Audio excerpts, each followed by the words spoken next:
традиција се уште живее меѓу струмичани. Посна трпеза, еротски песни и речиси обредно празнување на женската иницијација. Тоа го представува овој древен празник во чиј фокус е жената, односно девојката, која се подготвува за брачниот живот. Некогаш тоа бил важен настан, низ смеа музика под маски и низ игра да се подготви младата девојка за брачниот живот. Денеска е забава и спомнување на традицијата од која не сакаат да се откажат струмичани. Што се може да се најде на ова посна трпеза? Посна сарма од кисела зелка со ореви, кој што е афродизијак, белиот ориз, благ ориз, украсен со орнаменти од цимет, најчесто детелинка и срце, со кое што се предочува за среќата која што им се посакува на идните брачни другари, алвата, бозата и секако да не ги заборавиме трите синии кои што се во духот на Светото Тројство, Отецот, Синот и Светиот Дух.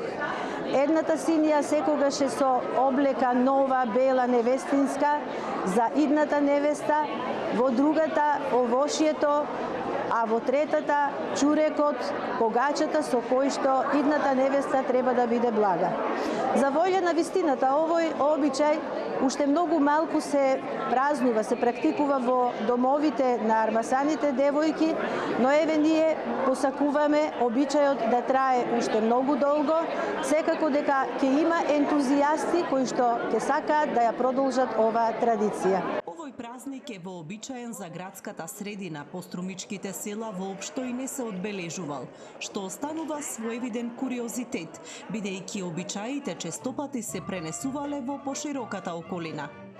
Традицијата за тримери е поврзана со празникот Тримери и почетокот на великденските пости, кои во поново време се испреплетени и со карневалските случувања во градот.